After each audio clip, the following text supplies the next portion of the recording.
आप देख रहे हैं पंडित प्रदीप मिश्रा जी को। केवल 3 दिन ऐसे रहेंगे, 3 बार ऐसे रहेंगे, 3 तिथियां ऐसी रहेंगी, 3 समय ऐसा रहेगा जिस समय पर तेरे द्वारा निर्मित शूल को भी शिव धारण करेगा और जगत का कल्याण करेगा। 3 दिन, 3 तिथियां, 3 बार, 3 नक्षत्र, 3 घड़ी, 3 पल।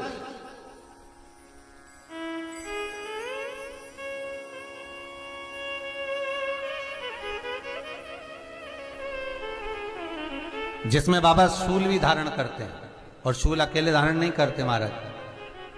जो धतूरा होता है ना, दर्शन करें धतूरे के, कांटे कांटे सा होता है धतूरा, तो वो धतूरे के साथ में बाबा शूल धारण करते हैं। बेलपत्री के शूल को, ये बहुत बहुत आनंदमय कथा है महाराज जी। जिसके जीवन में हमेशा कांटे ही मिले हैं। बेटी बड़ी हुई तो घर में मायके में दुख देखा, और मायके से गई ससुराल में तो ससुराल में दुख देखा। ससुराल में भी दुख देखने के बाद में भी पति को बहुत कुछ काम खुलवाया, बहुत धंधे खुलवाए, नौकरी लगवाई, पर वो पति बार बार छोड़ कर आ गया, बार बार तकलीफ भोग रहा है, बार बार कष्ट भोग रहा है। फिर थोड़े दिन काम करता है, थोड़े दिन छूट जाता है, फिर व्यापार में बढ़ता है, फिर छूट जाता है, फिर कोई दुकान खुलवाई, थोड़े दिन अच्छी चली, फिर वापस वहीं घर पर आकर बैठ गया। अर्थात उसके जीवन में वो शूलता चल रही है। तो बाबा देवाधिदेव महादेव कहते हैं, ये 3 घड़ी, 3 पल, 3 नक्षत्र, 3 समय, 3 दिन में जो शूल मुझे समर्पित करता है, उसके जीवन से मैं शूल हटा देता हूं। वो 3 दिन लिखे स्कंद पुराण।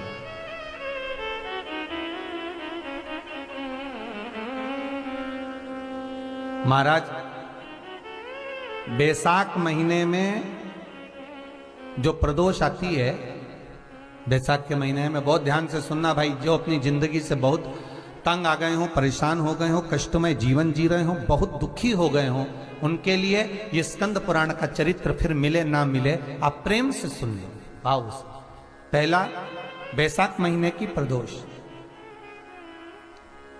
चाहे वो शनिचरी प्रदोष हो, चाहे रविवार की हो, सोमवार की हो, मंगल की हो, बुधवार की हो, गुरुवार की हो, शुक्रवार की हो, शनिवार की हो, कोई भी वार की हो, पर बैसाख महीने की प्रदोष, प्रदोष काल में शाम का समय सूर्य डूब रहा हो, बस डूबा ही हो, और उस समय पर सूर्य के डूबन के तुरंत बाद बाबा को धतूरे के साथ में बेलपत्री ना चढ़ाते हुए, बेलपत्री के वृक्ष के 7 कांटे बाबा के शिवलिंग पर समर्पित करे जाते हैं महाराज, अपनी जिंदगी में अड़चनों को हटाने के लिए। फिर आप जिस व्यापार में उतरे, जिस व्यवसाय में उतरे, जिस नौकरी में उतरे, आप दिल से करें, आपको तरक्की मिलेगी। आप हार नहीं सकते, नीचे नहीं आ सकते, उन्नति पर ही चढ़ेंगे। एक वैशाख मास की प्रदोष। दूसरा, शिवरात्रि के दिन मध्याह्न का समय महाराज, जो बड़ी शिवरात्रि होती है माघ की, बड़ी शिवरात्रि के अंतर्गत मध्याह्न का समय, दोपहर के ठीक 12 बजे,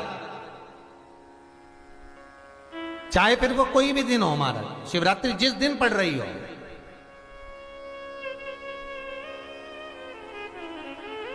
उस दिन भी धतूरे के साथ बाबा को 7 कांटे बेलपत्री के वृक्ष के समर्पित होते हैं महाराज। इसमें आप ये वाले जो कांटे हैं, जो शिवरात्रि के दोपहर 12 बजे वाले हैं, अगर कोई मदिरा पीने वाला हो, व्यसन में डूबने वाला हो, कोई जुआ खेलने वाला हो, कोई गलत वैश्यावृत्ति करने वाला, या अपने मार्ग से विचलित कोई व्यक्ति है, उसके लिए भी ये कांटे बहुत काम आते हैं महाराज।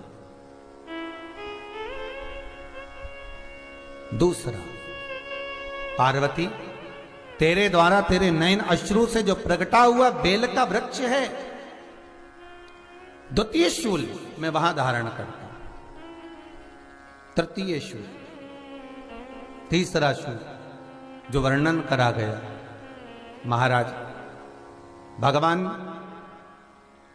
श्रावण के महीने में जो भी दूसरा सोमवार पड़े, जो भी पड़े, श्रावण के महीने का दूसरा सोमवार। आप सबको पहले भी श्रावण के महीने में जो कथा कही उसका व्याख्यान वर्णन करा कि श्रावण का महीने का महत्व क्या है, वो भी आपको ऑनलाइन कथा में आप लोग सुन चुके हैं, लाइव कथा में श्रावण का पूरा महत्व बताया था कि श्रावण के महीने में शंकर भगवान को पूरा लेखा जोखा का भार प्रदान किया गया था। दूसरा सोमवार, श्रावण के महीने का जो दूसरा सोमवार होता है, उस दूसरे सोमवार में रात्रि के समय पर, अर्थात शास्त्र अब घड़ी और पल का स्मरण करेंगे तो रात्रि के बजेंगे 10 से 12 बजे, मारे 10 से 12 के बीच में धतूरे के साथ बाबा को शूल समर्पित होता है महाराज। ये भी हमारी बाधाओं को, हमारी तकलीफों को, व्यापार व्यवसाय के लिए, नौकरी सर्विस के लिए, बहुत सारे एग्जाम में आप बैठ लिए, गवर्नमेंट एग्जाम के लिए बैठ लिए, नहीं हो रहा, ये 3 बार मेरे शंकर को बेलपत्री के वृक्ष के शूल समर्पित होते हैं, उसका आनंद पाना और उससे अपने को सुख प्राप्त करना। धन्यवाद।